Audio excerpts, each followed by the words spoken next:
जम्मू कश्मीर में एक बार फिर पाकिस्तान का खेल शुरू हो गया और इस बार पाकिस्तान ने एक नया पैंतरा अपनाया है, जहां पे रिक्रूटमेंट के लिए जाते तो लोग पासपोर्ट पे हैं, लेकिन वापस जो आ रहे हैं वो इन्फिल्ट्रेशन के जरिए आ रहे हैं।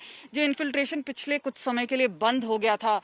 पाकिस्तान का कहना था कि हम सीज फायर वायलेशन नहीं कर रहे हैं और एक विन विन सिचुएशन की बात है, लेकिन हमने देखा है जिस तरह से ड्रोन्स के जरिए वेपन आ रहे हैं, आईडी आ रहे हैं, और अब वो आतंकी भी आ रहे हैं जो वहां पे लीगल रूट से गए थे और वापस लौट कर आए हैं। सर, कुछ घटनाएं आप बता रहे थे कि अलबदर के आतंकी हैं, बाकी आतंकी हैं जो अभी मारे गए हैं हाल ही में, वो लीगल रूट से गए और वापस ट्रेनिंग लेकर इन्फिल्ट्रेट कर गए। सी एज पर रिकॉर्ड्स हम लोग जो देख रहे थे, कुछ 57 के करीब ऐसे लोग हैं जो अलग अलग टाइम से, खासतौर पे 17, 18 और 19 में वैलिड डॉक्यूमेंट्स के ऊपर टारी बॉर्डर से पाकिस्तान गए। और हैरानी की बात यह कि वापस लौटे तो ट्रेनिंग लेके दहशतगर्दी कैंपों के ऊपर ट्रेनिंग हुई, वहां से आमनिशन लेके आए। उन 57 के अंदर अभी तक 17 लोग ऐसे हैं जो अलग अलग एनकाउंटर्स में अभी तक मारे गए हैं। उनमें से 13 लोग ऐसे हैं जो अभी एक्टिव हैं और अलग अलग मिलिटेंट आउटफिट्स के साथ काम कर रहे हैं, खासतौर पे अलबदर, हिजबुल मुजाहिदीन और लश्कर के साथ। और हाल ही में जो 2 एनकाउंटर हुए एक हफ्ते के अंदर बांडीपुर और रजौरी में, उसमें 3 दहशतगर्द ऐसे मारे गए जो वैलिड डॉक्यूमेंट पे गए थे 18 में और अभी लौट करके आए।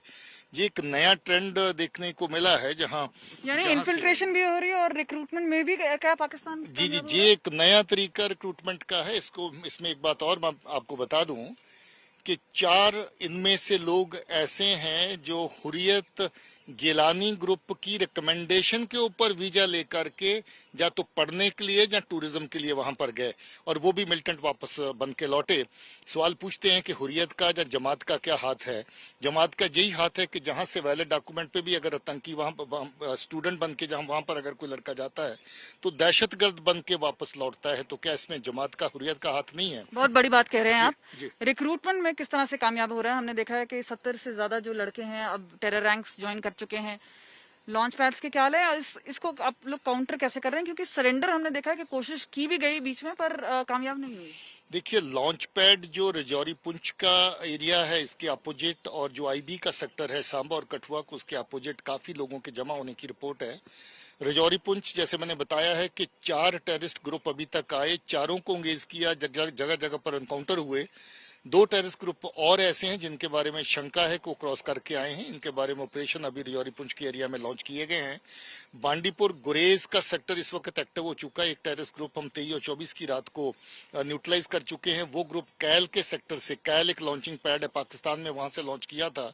और वहां से ये ग्रुप जब लॉन्च किया तो 14 लोग और तैयार थे जिनको एक एक हफ्ते के वक्फे से उन्होंने भेजना था।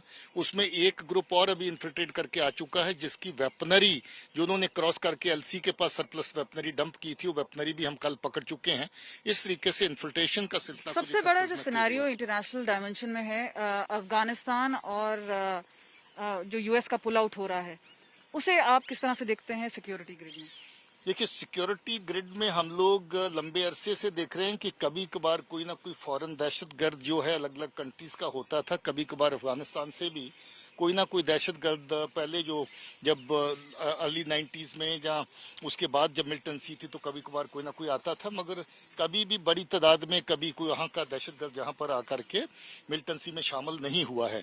अलबत्ता पाकिस्तान के दहशतगर्द बड़ी तादाद में जहाँ पर आए हैं, बड़ी तादाद में मारे गए हैं और काफी अच्छी तादाद में अभी भी जहाँ पर। लेकिन अभी के सिनेरियो में देखा जाए, जहाँ पे बोला जा रहा है कि पाकिस्तान की एजेंसीज हैं वो तालिबान के साथ हाथ मिला चुकी हैं, तो एक सिनेरियो ये भी है कि वहाँ के जो टेररिस्ट हैं वो यहाँ पे शिफ्ट किए जाएंगे। उसकी क्या तैयारी है? किस तरह से सिनर्जी से काम कर रहे हैं आप लोग? देखिए, हम लोग हालात पे नजर रखे हुए हैं। मुझे कोई इस तरह की अप्रीहेंशन आज की तारीख में दिखाई नहीं देती है, मगर हम हालात को बारीकी से वॉच कर रहे हैं। हालात को बारीकी से देख रहे हैं। लेकिन एडीजीपी मुकेश हैं यहाँ पे हमारे साथ में, उनसे सीधा बात करते हैं। ड्रोन का जो थ्रेट है, खासतौर पे इंडिपेंडेंस डे के लिए भी है, ड्रोन के थ्रेट को आप लोग कैसे कर रहे हैं? एंटी ड्रोन गन्स हमें बताई गई हैं, लेकिन कितना इंटरसेप्शन हुआ और क्या आगे की स्ट्रेटजी है? ड्रोन्स तकरीबन 40 से 45 यहाँ पे ड्रोन्स के जरिए वेपन्स को भेजा गया, या वेपन्स हो चाहे आईडीज हो। उनमें से 25-30 के आसपास हमने कंसाइनमेंट जो ड्रॉप हुए थे, अपने इंटेलिजेंस की इंटरवेंशन से हमने उसको इंटरसेप्ट कर लिया है। कुछ जहाँ तक काउंटर ड्रोन मेजर्स की बात है, कुछ टेक्नोलॉजिकल इंटरवेंशन हैं जिसका ज़्यादा मैं खुलासा नहीं कर सकता, और कुछ जो इंटेलिजेंस बेस्ड इंटरवेंशन हैं, जो ड्रोन के जरिए कुछ सामान आ जाता है उसको कैसे इंटरसेप्ट करते हैं, वो सब चल रहा है और उस पर काफ़ी हमें कामयाबी भी मिल रही है। हमसे बात करने के लिए बहुत शुक्रिया।